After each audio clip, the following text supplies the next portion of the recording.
Okay, so let's take a look at how you can create a cluster in Azure Data Explorer, then create database, then ingest the data, then query the data, and finally we will visualize the data in Azure Data Explorer.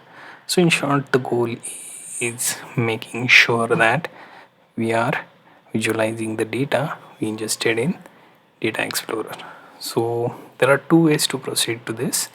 First being going to Azure Data Explorer directly by using dataexplorer.azure.com, but most of its plans for cluster go through official portal.azure.com, right? So we will follow this process. What we will do is we will create a resource, then there we will take a look at Azure Data Explorer, right? Simply click on that. It will take you to marketplace where we have this particular service called Data Explorer. Simply click on that. It will create an instance of it. So we need that particular instance of Data Explorer cluster. Click the subscription that applies, then choose resource group, then choose the cluster name, something like my DevDB, etc.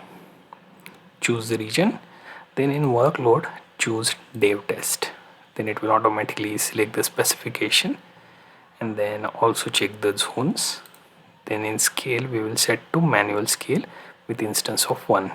Then comes configuration where we have streaming ingestion option, then purge option and auto stop cluster. Next comes security where we are setting options as per security and identity, right? And move on to network where we can choose the public endpoints, right? Then comes diagnostic settings. So I'm disabling this by default, it's not enabled, so I'm not touching that. Next comes tags where I can organize as per choice. Then finally comes validation where we validate and create, right? Now once we validate and create, we will be going to our instance of this particular Azure Data Explorer, which you can see my DevDB XP. It is deployed. Usually for deployment you will have to wait a bit, right? And once deployed you will have your URI and ingestion URI. Two URI is important. Then comes database creation option and also data ingestion. So for this particular step of data ingestion we will need to create a storage account for blob, right? So if you have it, good, otherwise you may have to manually create it.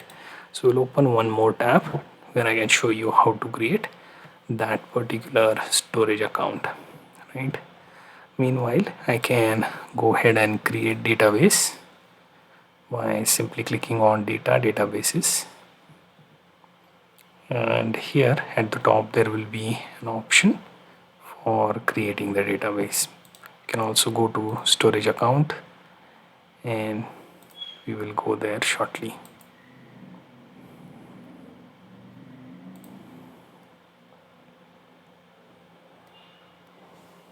Sometimes it takes a bit of time to load all these things. You can also add the database from here by clicking on add database. It will open up this drawer where we have to input our changes, for example database name, retention period, and simply click on create, right? I already created one for myself, so it should appear here, right? Here you see database. There is also some already added data into it, and this is the retention period given. Now once you have database, let's return here.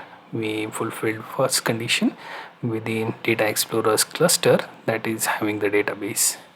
Next is adding table into this data and the data.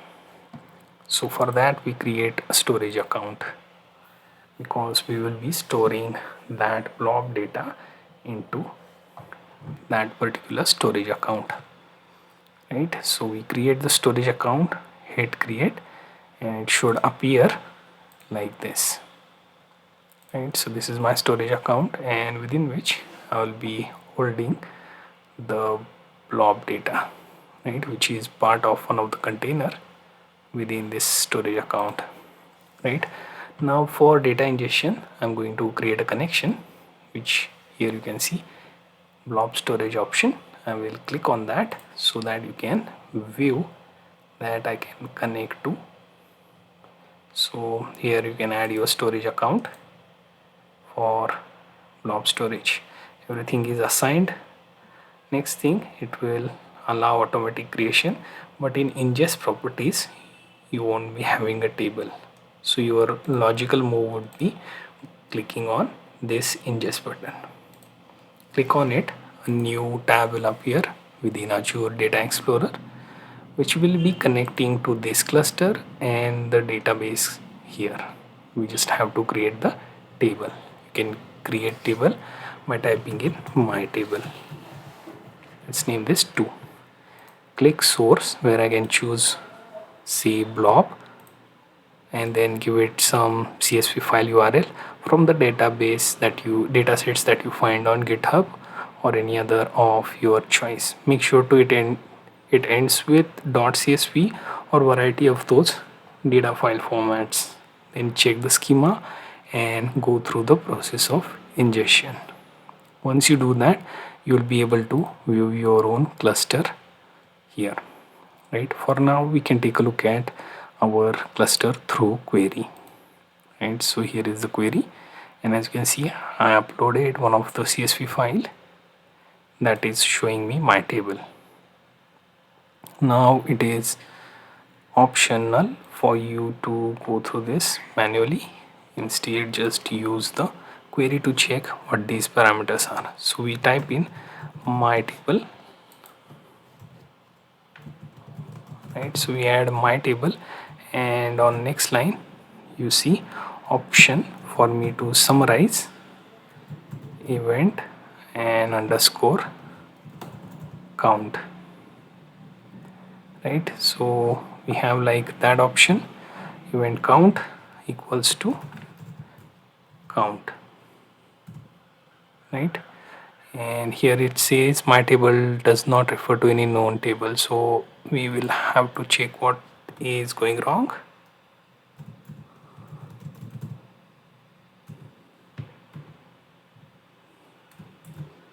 Sometimes it does give you such type of error because you will have to select your database and then it will go away, right? As you can see, there is no error now. So now summarize event count equals to count, and then we will add some, say mid is equal to average of begin latitude. So we use begin lat, which is now part of all this data here. So right, begin lat, and then we sort that out by, let's say, state, right? So here we have state. Everything we are querying is already available. If it's not available, then most likely you are in different table or it is causing the uppercase lowercase issue. Sort by mid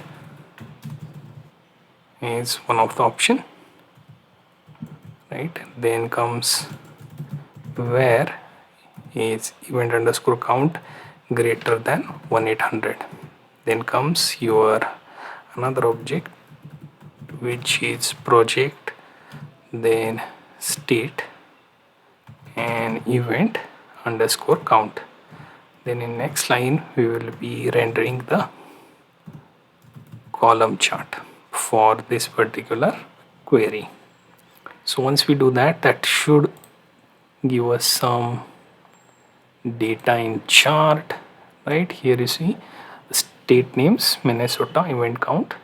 So these are storm events occurred in each of the respective states. So Iowa, Minnesota, Wisconsin, Illinois, Kansas, Missouri, Texas and Georgia. As you can see, Kansas and Texas seems to be having a lot of storm events. Then we have sorted them out as well, and we have visualized this.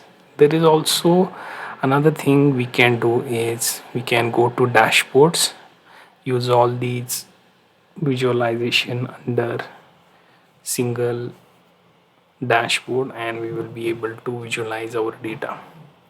So you get the idea how to create your own visualization using the Azure Data Explorer based on the data that we ingested into the cluster.